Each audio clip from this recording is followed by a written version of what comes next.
Hey, this is Mo Lunsford at Union Grove Lumber Studios. And this is the Shed Geek. We want to welcome you to today's episode. Okay, welcome back to another episode of the Shed Geek podcast. I'm waiting for Dylan to start laughing because it's rare that it's rare that he does it when it's in person, and I do that. Matthias, welcome to the show, sir. It's a pleasure to have you on. Do you care, for those that don't know you, just to sort of introduce yourself and a little bit about what you do, your company, and that kind of thing? Yeah, absolutely. Happy to. So I think one of my favorite things to do, which is, business in a nutshell, is looking across the broad spectrum of a business and looking at how different parts of the business are performing, and then drilling down into the weeds and finding the needle movers. One of the things that I say is, we all have needle movers. It's about finding that lever, finding the right lever to pull, and then you pull that thing just as hard as you can, and that's going to get you to a different place. And you rinse and repeat, and that is what I love to do. And I think the second part of my job description often ends up being the distraction fighter, and I think we all face that. Just, I love working with businesses to help them find that, focus on that, find out distractions, and really build out the business that they enjoy. And along with that, I've got a fair bit of experience in marketing, and both from a variety of standpoint, working with media buyers like yourself, working with copywriters, doing copywriting, doing marketing analytics. And I think the plan here is to geek out a little bit on marketing. Yeah, absolutely. Well, that's why it just made a lot of sense to have my friend, trusted partner, and president of Shed Geek Marketing here, Dylan Street, becoming notoriously famous per the Shed Sales Professional page. Dylan seemed to be an all-star.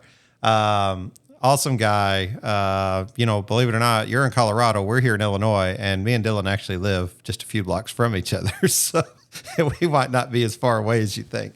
But Dylan himself has a passion for marketing. I have sort of stumbled into the marketing arena, but I'm loving all that I'm learning, and I'm understanding it at a new level. That's not just for sheds, but sort of marketing for any company. And Dylan's been very, very successful in that in his own right. So I thought, man, a couple heavy hitters here today talking about marketing. So Dylan, do you want to start with any questions, man? Anything that immediately comes to mind, or you want me to run with it?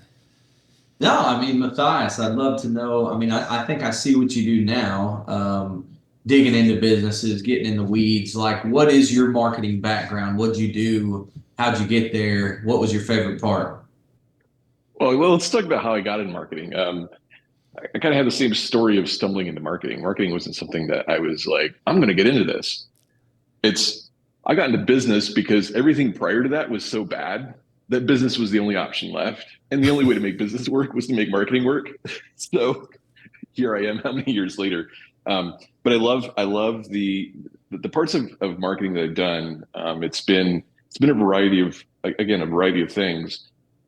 At the core of marketing is finding the right people to sell to, who have the need that you look for, that you can solve. In this case, they're looking for storage. They're looking for, fill in the blank, and connecting with them and getting them to the point where they can pick up the phone and have a conversation, or shoot off an email or a message, whatever it is.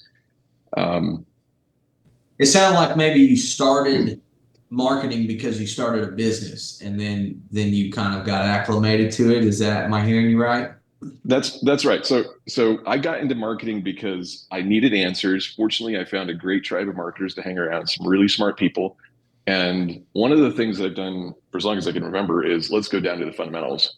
What is the foundation? Because there's 1,000,001 people who are selling the latest and greatest in marketing. Marketers are marketers. We know that. They like to sell you on that stuff.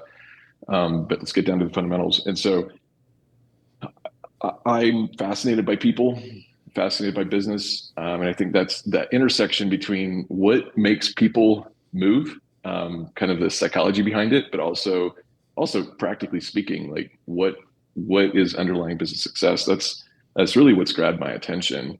Um, and more lately, what's taken me, if you want to get even more nuanced than that, what's really lately captured my attention has been the human component of marketing, the storytelling, the putting yourself into their world, helping them to see themselves in your world.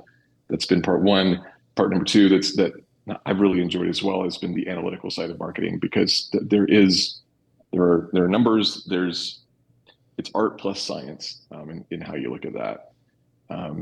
And of course, there's this whole other side of marketing too, with the advent of AI, and how do you really integrate that, which can be a completely different conversation as well. So when you say art plus science, I like that comment, but I want to go back a little bit further too, because I found business, I had to find a way to market. And I think because we're on the Shed Geek podcast, that's a commonality for those in the shed industry. I started building sheds, threw some sheds out by the road. That became fairly successful because people stopped by and seen it. So like this, to your fundamental marketing, better traffic count probably equals better sales because more eyeballs get on it. The next thing I know, I got 20 lots, and now you've got the .com boom that comes in the 90s. And all of a sudden now we have all these social media apparatuses, widgets, smartphones, all of these fancy terms and things. And now people are saying, wait a minute, I'm getting drug into the world of CRMs and SEO and every other acronym that you can think of. And I'm not really comfortable here. Has that been your experience in sheds and just business in general? I'll be honest with where I'm at. I've got a lot of experience in tech, but for myself, I can relate to that with the speed of iteration when it comes to things like AI. And I see the same type of thing with, same thing, different way when it comes to shed companies. Yeah. Like if what you love doing every morning is getting up, moving around, you don't want to feel trapped in an office, you want to be swinging a hammer or working with people or doing all the stuff that you're doing, it feels like a prison when you're sitting in an office needing to figure out how to point and click and get Facebook, or, even sometimes even thinking about some of this stuff. So yeah, absolutely. I think that is a commonality. And I think it's one of the things that I've seen people repeatedly kind of struggle with as they scale. Either it's one of two things. One, either the next step requires them to show up doing something that they absolutely despise doing and don't want to do, and so they just put their foot on the brake, or they stomp down on the gas pedal and they wake up in the middle of having grown to wherever they've gotten to, and they hate everything and want to burn everything down. And it really is a challenge for folks. So like what type of approach do you take with a customer whenever somebody comes to you, especially from like the shed industry? I'm assuming you do some work in the shed space. What's sort of been your approach, and what's some of the more surprising things that you found? Like what are some of the value props that you put out there to say, hey, you really need this? Or do you get in the weeds and you're talking about ads and content copy and like, Dylan's using all these words that I love to say to make myself sound smarter, like iframes and GA4 tags. And I'm a student. I'm just sitting here listening. I'm like, yeah, that sounds really good.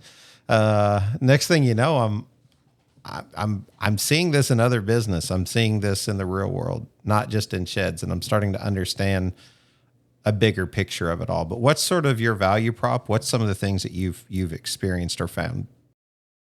Hello, shed sellers. Let's take a moment to discuss the shed customer and meeting their expectations. I remember growing up in the neighborhood where a certain percentage of the houses had well-manicured lawns and well-manicured homes. These were the type of individuals who felt it was important to purchase a well-constructed home or vehicle, or maybe equipment to help maintain the quality of the item. As shed manufacturers, we seek to provide a well-built quality shed. We want the customer to feel satisfied that their hard-earned money has been well spent on a product that will last. At LuxGuard, we believe adding high-quality rubber flooring to your line of sheds makes sense to the customer and adds value the customer can appreciate. With each year, sheds are becoming more complex. The customizations we are seeing are virtually endless. LuxGuard not only gives a complimentary aesthetic appearance for their shed, but also protects the floor from spills and keeps cleanup simple. Offer your customer the customer service they seek with LuxGuard. At LuxGuard, we are committed to delivering exceptional customer service and innovative products to help our customers achieve their goals. We strive to meet the evolving needs of the customers. To speak with one of our ready-to-serve customer product specialists, simply call 336-468-4311. To see our product and view an installation video, just visit our website at luxguard.com. LuxGuard, the floor that lasts a lifetime. Yeah. So in my experience, there's an increasing number of folks who work with shed companies who are really good at running Google and Facebook ads. And I just haven't really made up my mind that I want to run a media buying agency and want to do that for people. My value prop is taking a step back. So there are all kinds of questions. Let's just talk about the arguments actually that happen, because I've been around these. So here are the people who argue in the marketing space. So you've got the marketing agency, you hired this company, they're really good, they help such and such get amazing results. And so you're like, I'm going to write them a big fat check and I'm going to do whatever it takes to make this thing work and it's going to be awesome. 3 months later, they've done all this work and you're looking at them and you're like, that's when the argument sometimes starts. It's like, from the agency standpoint, sometimes there's this argument of like, what are you guys doing with these leads? Like, why aren't you happy? Like we're doing everything we possibly can and you guys still aren't happy. And on the other side, it's like, hey, we're not sure if you guys are sending us good leads or not. Like, what's up with you guys? So that's argument number one. And argument number two then, oh, and by the way, you guys probably have, I would be surprised if you guys haven't been part of these types of conversations. You guys don't have to, throw anybody under the bus. I think we've all been in situations where we're like, we don't understand what's going on the other side of the table. Argument number two is you've got the sales team and these leads are coming in and all kinds of stuff. Like, I keep talking to these flaky people who fill in the blank, or, why are the marketers not doing their job? They need to give us better leads. And again, the marketers are like, sales is such an easy job. Like, I know it's a lot of work to get these leads. They should just show up and close these leads. And that's argument number two. There's argument number three that I get to be part of as well, which is there's the guys back in the shop. And, yesterday we had 105-degree weather and they're out there sweating like crazy, putting stuff together. And they're these sales guys who, they got this posh job. They're sitting in their chair. They're just talking to people. They don't actually have it that hard. And so argument number three is, man, if the guys back in the shop could just get their act together, they could get these things built on time so I don't have to deal with upset customers. And the guys in the shop are like, if the sales guys could just stop selling these crazy contraptions that customers want, then we could have a life that we're happy with. So looking at this from a marketing standpoint, there's a lot of what I do in helping business owners take a step back, look at these arguments, figure out how to bridge the gap, figure out how to really actually understand what's going on. Is this a sales problem? Is this a marketing problem? Is this an operations problem? And what do we need to do to fix it? So that's really where I come in. And I love coming alongside great agencies, marketing agencies, because many of them are doing exceptional work, but there's a scope problem. You were hired to get leads, and if there's something else broken in the business, that's really beyond what they hired you to do. Yeah. Dylan's got some thoughts on it, so I'm just going to be quiet for a minute. I could go here, but he's got some thoughts, I could tell. I'm thinking the same thing you are, Shannon.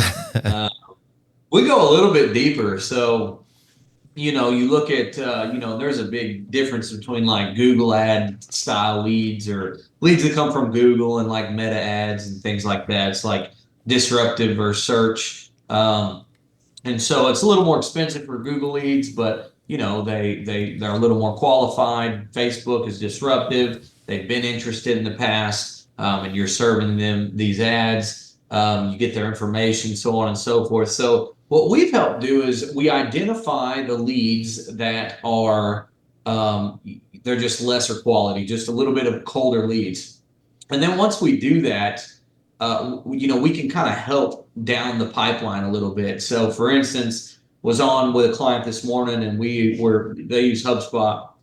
So specifically for Facebook leads, we created automations. We created all these automations. So instead of them having to physically, interact with all these leads, 20 a day, 30 a day, we've created automations for every structure style that they offer where, as soon as they submit it, 30-minute delay, sends an email, one-page flyer, very personalized email. And then if they don't respond a day later, they get a text message, personalized. If they don't answer, then a day later, then it prompts the deal owner, the contact owner to call that person. So I think we try to go a little bit deeper, but oftentimes, it's like, and we tell people, it's like, man, we can't determine like the data. We're leveraging data that Facebook and Google have, or also data that we've collected from people that have shown interest, and then we're just using and really trusting them, right?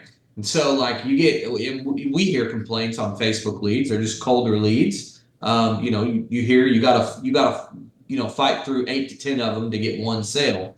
Understandable.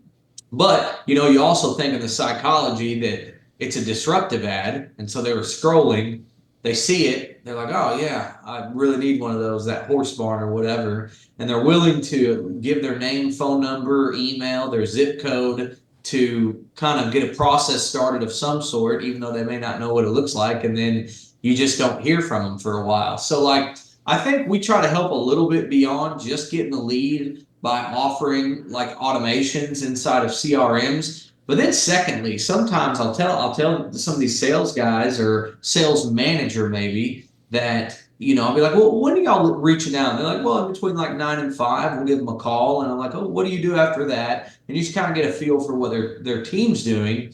And so then we'll start having them just switch up different things. And it changes across the country, like just the way people do things, the way clients do things. Like the Midwest is different from the West Coast, so on and so forth. So, start having them text first and then just try all these different type of text scripts to try to get a response. And then are you texting from an iPhone or is it an Android? All these things come into play in order to get the sale. So like, I agree with what you're saying. I can see the two arguments. So then you have to figure out as an agency, like how far are you willing to get in the weeds with them? That's right. And I think this is something good to riff on as well, because which is better, paying $50 a lead or $2 a lead? The answer is it depends. It depends on whether those $50 leads literally have high buying intent, they're ready to go. It depends on how much your total lead flow is on your sales team. Are they exhausted, overwhelmed with all the lead flow? Do they have time to go follow up? Do they have automation in place to follow up on those low buying intent leads, the $2 leads that come in more rapidly? I think sometimes where people get distracted is they look at that upfront number of the cost per lead, and it can get really easy to get distracted and say, man, like who doesn't want a $2 lead? You have to take a look at what happens with those people once they move through the pipeline. And it might be that you're better off paying $50 a lead and you can save stress on your salespeople, or it could be better to, well, let's just break it down. Let's say it's $50 a lead. You close 1 out of 3 of those leads. That's $150 for every building you sell. On a $2 lead, if you're sorting through, let's say you're sorting through 10 of those to get to each conversation and only closing 1 of those, that's 10 leads to get to a conversation, $60 to a conversation, closing one of 3 conversations on that, that's $180 for each building sold. So there's. How did you come to that? If you said 10 leads at $2 a piece and closing one, was that what you were saying? Hello from the Shed Geek. Let's take a walk through My Shed 3D. With My Shed 3D, your company can simply add a 3D builder button to its website. Once the customer clicks onto the 3D builder button, they will enter some basic information to get started. Remember, this information is captured in your Leads tab, whether or not the customer designs a building. This is very valuable information that turns a cold call into a warm lead. Next, they begin the design of their shed by selecting a primary use, a style, and a size that best fits their need. My Shed 3D has multiple styles that are available and consistent with traditional and barn styles within the shed industry. However, if you offer a customized or non-traditional style, My Shed Solutions can build that design for future use. We can also save on some design features that make it easy to adjust without a major rebuild or added fees for design changes. For instance, want to offer a steeper roof pitch? Just navigate to the Settings tab. Then click the Building Models. Click Edit Building and just enter the new roof center height, and the design changes will reflect on this style option. This will save you thousands versus traditional design changes that need to build a whole new style to match your design. From here, simply choose the style, siding, and color. Then choose a trim and roofing style and color. Next, let's add a door. That was goofy. Next, let's add a door. It is required to add a door to move forward with the design, as at least one ingress-egress option is necessary. Then add some design changes for personalization. Maybe some windows, or a porch, or some interior shelving. Next, just click Save Design and the customer will receive an automated text with all the features of the design to the email address entered at the beginning. From here, they can edit the design, view the details of the design, pay now to order the shed, or click Rent to Own to complete the necessary steps to purchase a shed they designed with My Shed 3D. The design enters the admin panel as a quote, and this is where the manufacturer can update the progress of the design once a deposit is taken. My Shed, from design to delivery, we have you covered. Let's say that you get, okay, these are all made up scenarios. This is not meant to represent real life, but let's say that you pay $50 a lead, they're super responsive, you get to talk to them. You talk to all of them. And for those folks, you're paying $50 to get on the phone with them, with somebody who wants to buy. Then you've got the $2 leads. You have to talk to 10 of them. You have to talk to 10 of them to get one of them to buy. So you're paying, tell me I did the numbers wrong. You're paying $20 per conversation. And let's then say that let's stay on that front. You got to talk to 5 of them. I'm changing the numbers, I know, but you have to talk to 5 of them in order to get one sale.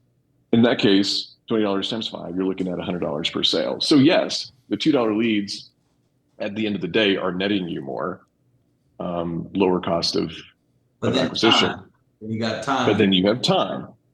And if you're flooded with leads, are your salespeople dropping really good quality buyers who would buy bigger buildings if you weren't tied up with lower quality leads who are buying smaller ones?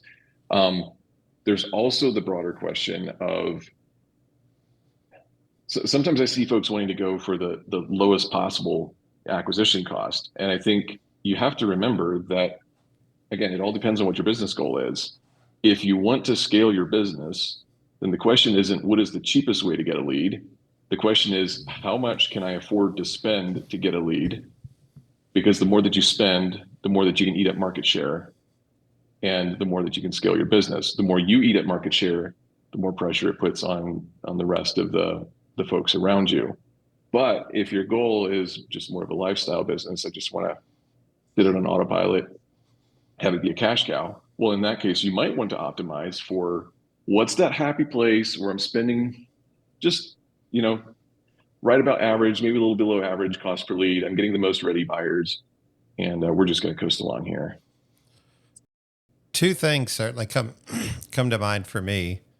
first and foremost is probably half the audience that's paying for marketing or doing some kind of digital storefront is interested right now, and they're listening to this. And then there's another half who's kind of like, what are they talking about?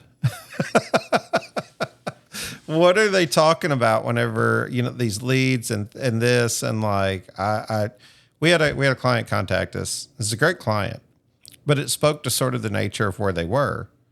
And they said, I want a website, but I want a mediocre website because I don't need it to be high traffic. I just need it to give some basic information, but I understand that it needs to be there. And of course, it's 15 years old. They paid for it whenever it was, pennies on the dollar. And so there's sticker shock of, you know what I mean? Like, oh, just a basic website now compared to what I paid 15 years ago. And at the end of it, he was like, oh, if it's not too much, by the way, that website, make it show up first on Google. I know that's really important. And we were like, oh, we see sort of like where you are. Now, if you insult that because you're like, oh, you didn't come prepared to understand sort of how this entire process works, you're not just going to alienate your customers, you're going to alienate the future customers. So we were like, oh, we need to increase our customer acquisition time. We need to spend time educating, because one of the biggest areas is like it doesn't work that way, right? So like we had to, you can't just like flip a switch and be like, hey, by the way, make that show up on the top. I know that's important. So we had to go through the education process. So that's something that we've done that's been a little bit different that we found to be successful, is we're willing to spend the time with them necessary so that they understand what they're purchasing, because it's a trust factor too. If they trust you, some of the details that they don't quite understand yet, that they may come to understand in 6 months, they will appreciate that in 6 months, and sometimes you just got to get them to stick with you long enough. We've been lucky so far. We've only lost one client that's actually running ads. And I think we're, ironically, it's the only client that doesn't have a 3D configurator too. Right, Dylan? So, and I think he's closing this week on that. So maybe we'll get back onto the ads then, because we can show some of the value in things like 3D configurators. But yeah, I think there's two audiences out there right now that's like, okay, break down this lead generation, what you're talking about, cost per lead, why it's more valuable to get a higher lead. But Matthias, man, what do you do? Like, if you could deliver a guaranteed lead that was going to be a sold building, marketing companies would start selling sheds, right? You know what I mean? Like, you would have no need for the middle person. You would just sell sheds because you would have it figured out. There's still a sales process. There's a sales cycle in everything, correct? That's right. How do you educate them on this? How do you explain that? I mean, this is sort of why we talked about Shed University at one point, and kind of trying to go down that road and see what others are doing with sales training and sales coaching. And sometimes the lines get blurred between consultation, sales, marketing, advertising. Which one are we talking about and when? But do you think it's that people just need more education on the sales side?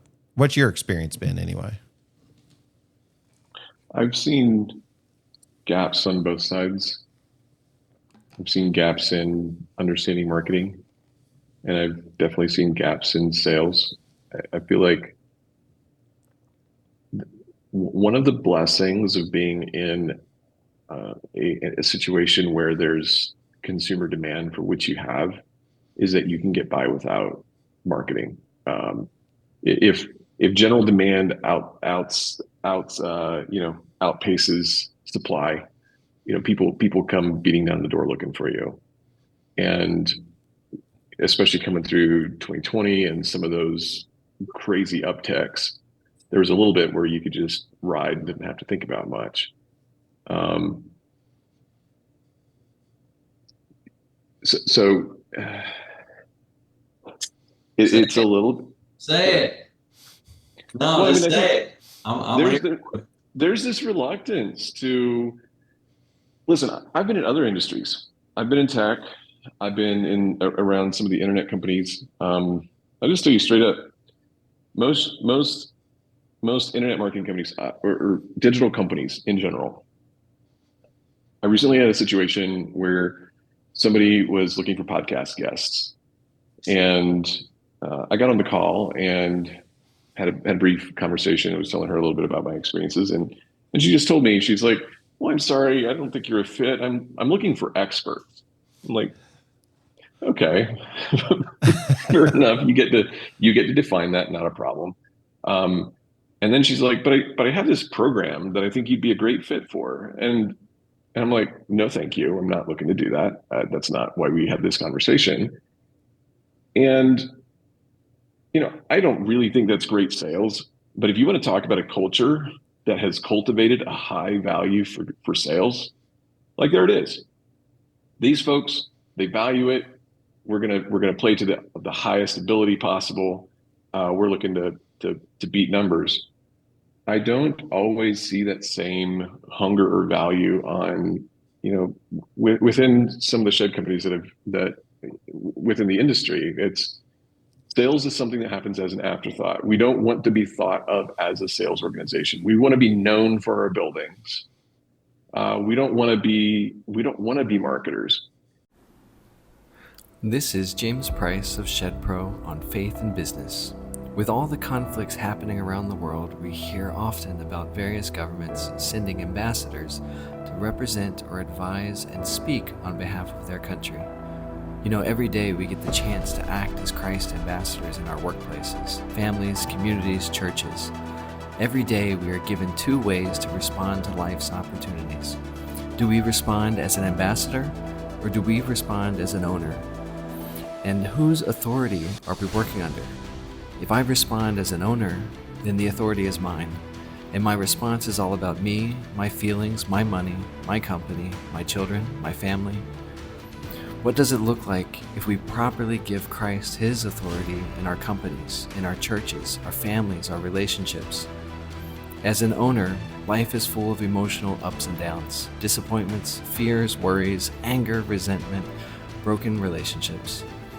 An ambassador, our life has freedom. We are simply a tool. Challenges, problems, misunderstanding are all opportunities for us to represent Christ, and so that he may produce a good in those around us. This is James Price. Thanks for listening.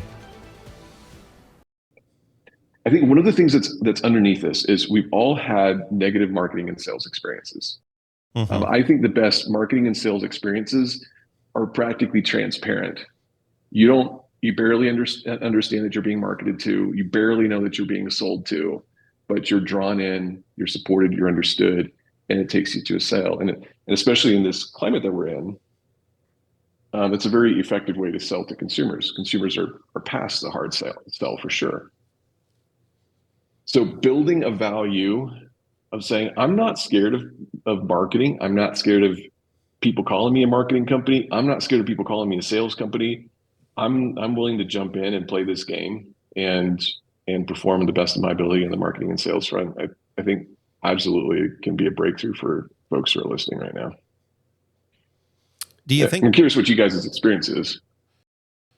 What do you think it just comes down to like different personalities? Like even within the same family, certain guys like, yeah, my brother, he really took on the sales and marketing roles, so he just kind of jumped into that. Whereas I kind of like to be behind the scenes a little more, and I just want to be back building and overseeing the shop and overseeing the haulers or that kind of thing.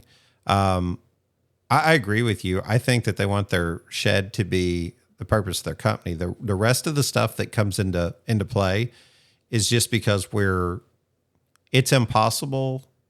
That's a strong phrase. It's impossible to be relevant and have a strong business plan that offers for expansion without investing into a proper sales and marketing conversation and having a plan. Can you make it? Can you just throw things out by the road and make it? Absolutely. Of course you can. I mean, prove me wrong, right? So many have. Like, that's the way business has been done for a long time. But we don't get to dictate how the consumer decides to purchase. And that's the part where I think there's angst and anxiety. It's kind of like, well, this has always worked, it'll work. And it's like, I mean, the customer dictates really how it works. So like we have to be flexible at least enough that if you want to make your shed the hero, learn how to go from a brick and mortar like hero to a digital storefront hero. You can still make them the hero. You just have to expand with the customer, or at least keep track with them. And post COVID, shoppers are even more online than before. So like if you're seeing a lack in sales, you're likely possibly not at least aggressive online as well. Is that fair to say? Would you agree?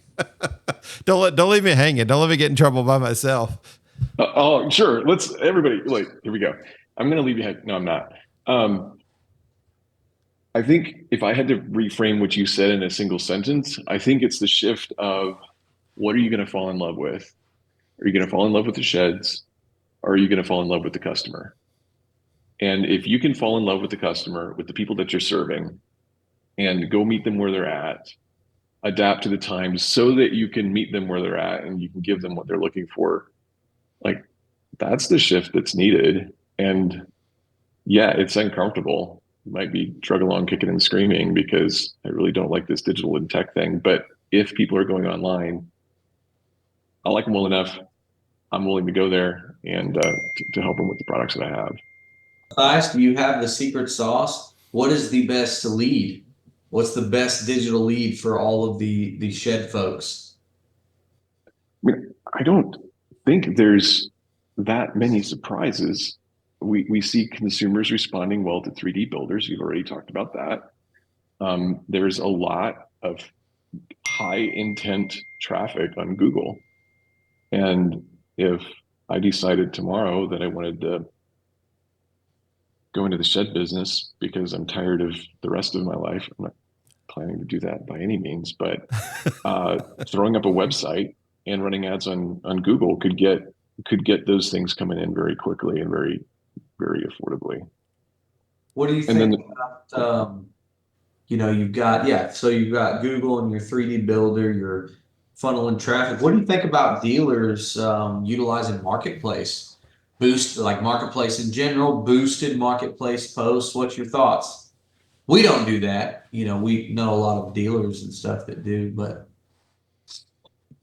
Yeah, there's mixed stories on this. I think geography and willingness to invest time. I think some of this comes down to a time and money question as well as geography. I've heard some folks who have had amazing success with it. And then I look at other folks and I look at the amount of time they're investing to get leads off of marketplace. And it does kind of leave me scratching my head. Like, if you do have time but not money, like, sure, like go there. Like it's an inexpensive way to get leads and get some traction. But as soon as time becomes more valuable to you than money, my personal inclination is to move towards like a Google ad platform or even Facebook. I love the phrase when time becomes more valuable than money. That is a one-liner for sure. Yeah, I love the 3 questions that you proposed. Obviously, we're working to try to get the most qualified leads. Identifying a lead, that's, just being able to go out and like capture people through their data in Google, in Facebook, and there's other social media out there. There's more than just Google, right? I mean, Microsoft, Bing, I mean, DuckDuckGo. I mean, that all kind of leads back to the same place, right? But Google's just, and I know, Dylan, you've talked about, like even running ads for like, local customers on like Pandora, Tubi, some of these other things. Yeah. Like brand awareness stuff. Yeah. But I mean, like if you can build a brand that's so well known, you can sort of cut back on your SEO and your ads, right? But like we can probably name those brands. I mean, Simon Sinek talks about it and Find Your Why a lot, right? Apple. I mean, when you and we do this a lot when we did Shed University, we were a guest there and we talked about we talked about Buc-ee's. You know, you're in Colorado. I don't know if you got Buc-ee's out there, but, you know, out here they're growing like crazy. I guess they're down in Texas. So, but I mean, when you just say Buc-ee's, what does it say? Glory. Most glorious gas station ever created, bro. The bathrooms, you can get excited. You're going to have a clean bathroom. Your children are safe in the throne room next to you. You got all the food, you know. They all their beef. I know a little bit about Buc-ee's. Man.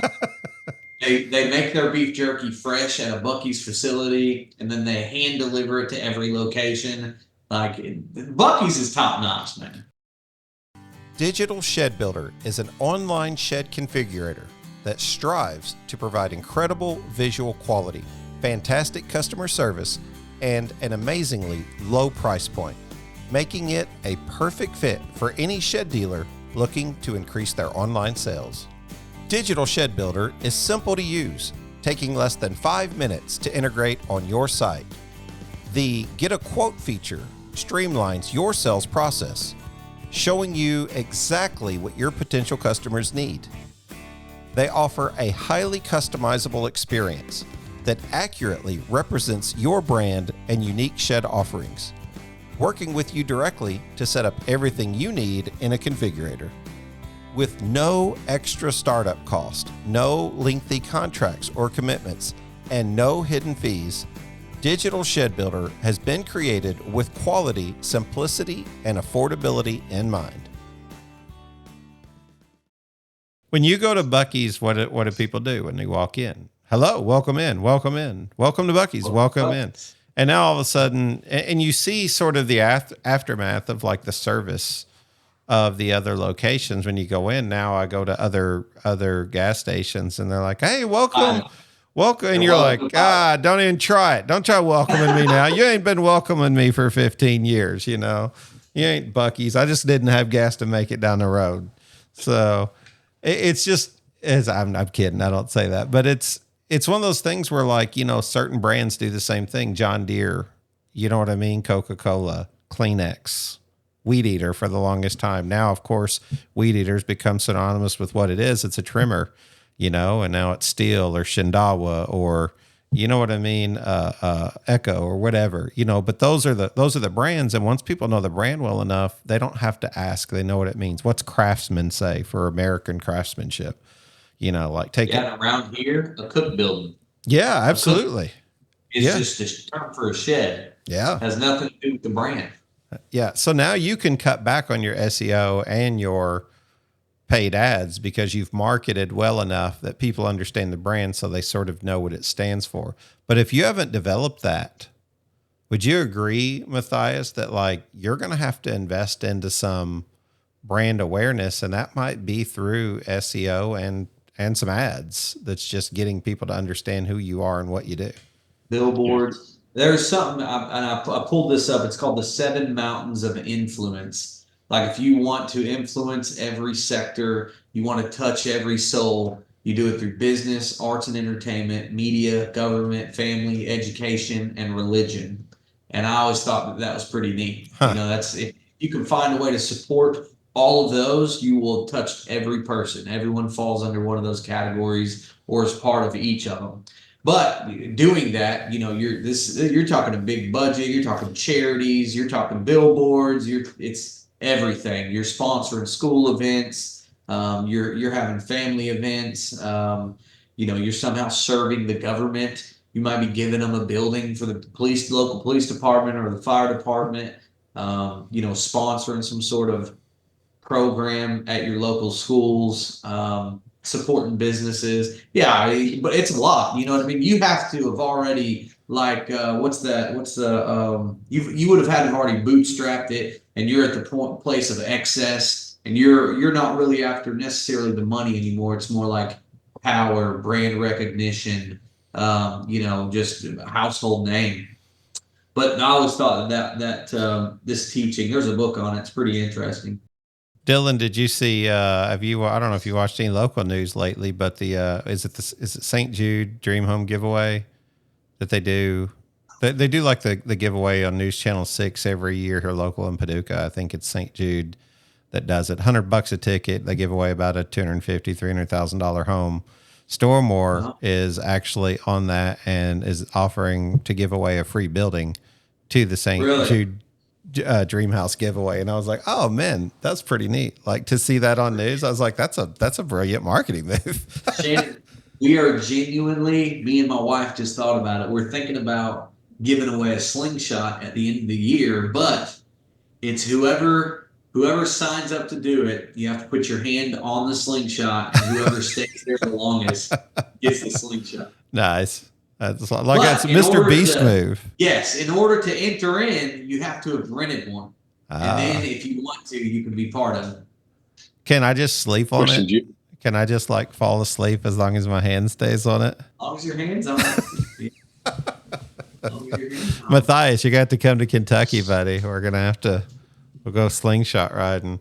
I'll tell you what, Matthias. I was going to ask you if you're go for it. I was going to ask you if you're going to start a slingshot rental company before you make this offer. I have one. Oh, you got it. There you go. There's the missing piece. I'm not well researched enough. That's awesome. Yeah, it's called Street Slingshot Rentals. This is our 5th year, but yeah, we're located here in Paducah. He went out to Branson and he rented one, and he came back and said, hey, I think I can do this. And he did. And then all of a sudden he started doing a master class and teaching other people across the country how to do it. I was like, man, go get it. That's awesome. I've rented one. It's a fun time. You guys come to Paducah, rent one. So a couple of Shed guys have rented from you, I think. Oh man, the Gaithers every time. Yeah, they get them every year. Yeah. Yeah. Tried to get Atlee, if you're listening, Atlee. Tried to get Atlee to give it. He wouldn't do it. Matthias, time goes by so fast. I wanted you to take the reins, play the role of host, whatever you want to do. Ask me and Dylan some questions. See if we can answer a few before we get out of here. Long form content, or I guess medium form maybe is what we do. It goes by quick, and people say can't talk about sheds or shed related stuff for an hour, and man, it's just easy. Like these conversations they need to have this kind of like attention and whatever to detail. But ask some questions, man, to us. Shed related, marketing related, life related. It really don't matter. Pull on all 7 of those things Dylan talked about and give us a question. I would love to hear you guys' thoughts, because you have a unique perspective on. Time out commentary. If this is a repeat question from podcast, you're just going to have to call an audible. We'll just do that. One of the things I'd like to hear from you guys is kind of, you guys have a unique perspective on the trends. So where are the trends? What if I'm the owner of a shed company and I'm looking to be at the top of my game 5 years from now? What are things that I have to be paying attention to that most people aren't, but the guys who are doing it at the best level, they're doing right now? What are you guys seeing? Are we starting from scratch? Matthias, you're a brand new shed company. You're starting from scratch? No, we're established at some level. Well, we would have to dig in and see how you're established. Shed companies, and that's the first thing that we do. So like if you're the owner, then we like to figure out like how many dealers do you have? How spread out are you? What's the population density? Are they wholesale buyer dealers, or do you just drop sheds off on their lot and it's Big Bad Brad sheds, and then you got sheds of Wichita down the road, and then you know what I mean? Or is it all branded under your name? So like, I guess let's frame up a business real quick and then work towards the glory. Man, I don't know. There's no wrong thing. There's no wrong thing, but if I were a newer, bustling shed manufacturer and I wanted to kill it in sales and grow the team, I would keep it all branded. I'd keep it under one brand, right? I do think that like how Dirksen and Old Hickory and Graceland, how they did it, like they were just light years beyond. They had, deep pockets. They had all types of inventory. And they're just able to drop it off on an acre or two across the country and like go sell sheds, do your best. So, but yeah, I feel like that has changed. You're not seeing those models being birthed anymore. Like I know a shed company that does 10 million a year, with 1.5 sales guy and an owner. And then I know another one that does 10 million a year and they've got like 8 locations. You know what I mean? It's two completely different business models, but they're both working. So then you just have to identify. But what I would do if I was wanting to grow, I would, and things are getting a little more difficult, man. If you want to grow, people are like, well, why don't we just open a digital location here? It's like, well, Google My Business, man. They're tapping down. You almost have to have a location anymore to do all this. So like, I would do it where we kept it branded. It's the branded company, and I definitely want to make sure all my lots and stuff are clean. But like, I would do SEO from the corporate perspective. You have your corporate website, and you're doing SEO, running ads for your whole service radius. And then whenever those leads come in, instead of corporate hogging all them and telling all of your dealers to go fight on marketplace or use your paycheck to run your own marketplace ads or boosted posts, we distribute those leads to all the dealers via zip code. So you carve out a dealer's territory, and you give them 100, 200 zip codes, and you distribute leads based off zip code to their territory. So corporate starts supporting. And I think you just start building out bigger and bigger and bigger. And once you feel like there's a slow spot, you put in a good spot and you want to keep growing your radius, I put another dealer. That's how I would do it from like a high level. At iFab LLC, our passion is welding, fabricating, and design. That's why in 2015, we began to commercially market our product to the shed, portable building, and mini barn industry. Our product is primarily used to build trusses. Our truss saw system cuts boards in one motion, and our truss press system installs and presses the gusset plates to a finished truss. We custom fabricate jigs that assure perfectly symmetrical truss setup without error. We also have other products designed to help your shed builder increase quality, efficiency, and save money. Our precision door tape will build your custom doors square every time and easily adjust to build any door. For products like these or other custom fabrication services for your barn shop, visit ifabllc.com or call 563-422-7496 or simply email us at ifabllc@gmail.com. Are you saying, Dylan, sort of franchise the company internally? Does it matter if they're an independent dealer and they choose to be Big Bad Brad Sheds and then Big Brad? Is that who we are? Yeah, we're going to be Big Bad Brad, and then you've got Yeah. Shed, some shed company of Wichita, and then you got, the same thing of New Jersey. Now what happens if you're like building a website out and you're trying to organize SEO for a dealer as opposed to pulling on that corporate account to do it? And a follow-up question to that would be like, what if your dealers don't trust the manufacturer to disperse those leads fairly to their given, like, agreed upon service radius? I'd say that there's already like a cancer somewhere, if corporate can be trusted, you know what I mean? Like, but I think that the dealers should, if you're doing it right and you're doing sales trainings every month, that they all should have a tight relationship and also trust the corporate location, because the fact that they're giving you the leads and not taking them on themselves, where they could have an in-house digital salesperson, one or two to the 10 dealers or whatever it may be, like that shows a lot right there. They're trusting you with the leads they're paying for to grow the whole company. You know what I mean? What was your first question though? I don't know if I caught it. Like, are you saying like franchising, like, does it need to be, so let's say it was Matthias' shed company and he's got 100 dealer lots. Does it need to be Matthias of New Jersey, Matthias of Wichita, Matthias of Chicago, or is it okay to be Big Brad Sheds that sells Matthias's sheds? I would stick with the brand name and grow the brand recognition. So, you know what I mean? Like Texas Roadhouse here in Paducah.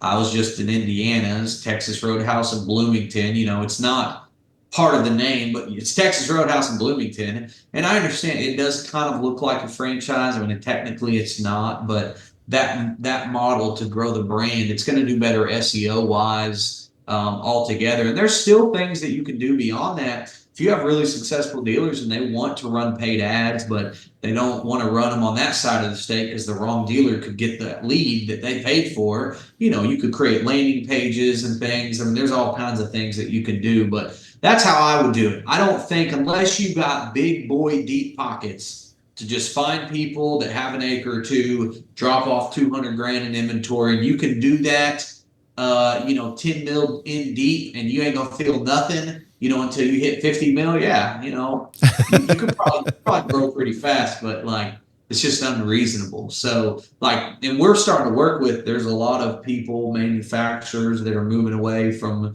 these bigger companies that they've been manufacturing for. And like, this is what we're consulting. This is what we're telling, hey, this is what we do based off all the companies we've worked with and all the different ways we've seen it done, and just all of the different types of campaigns we've seen work and not work. Like, I think it's the best model.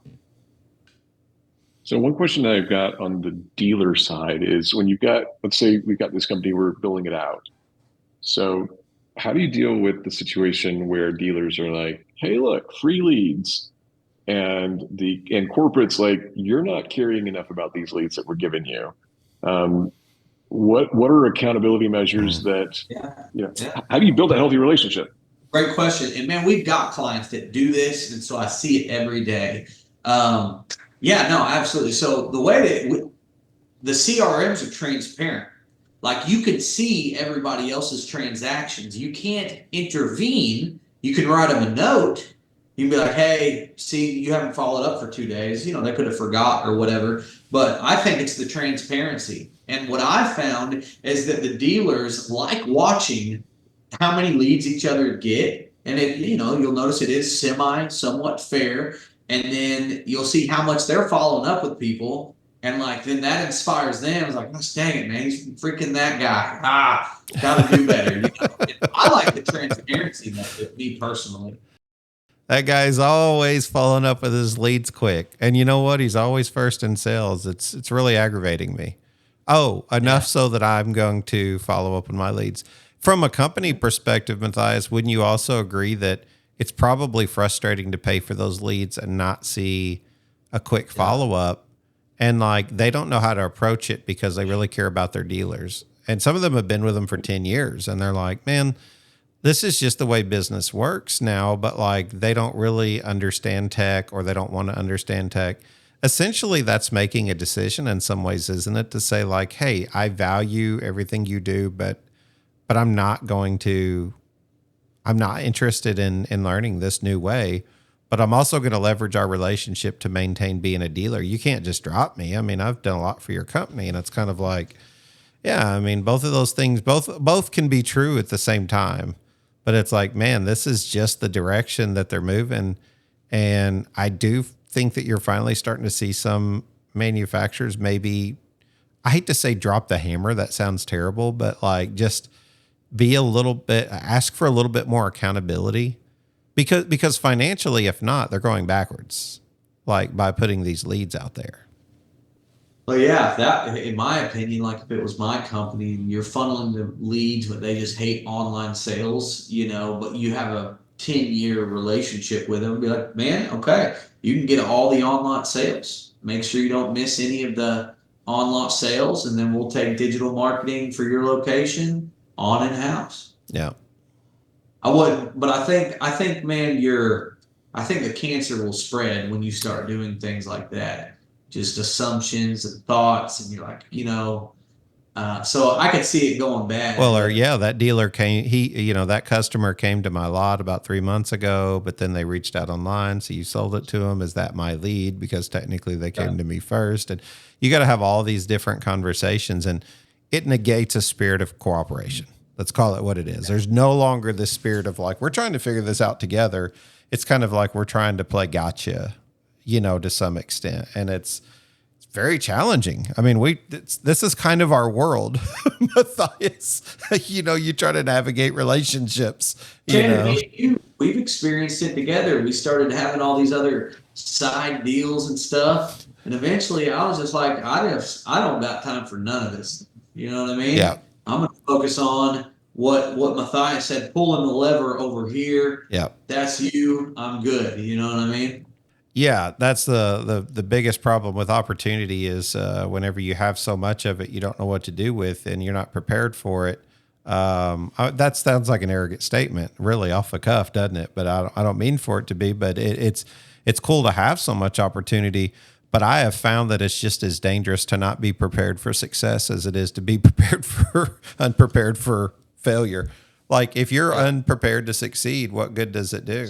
I mean, whether at marketing, RTO, we've been overwhelmed.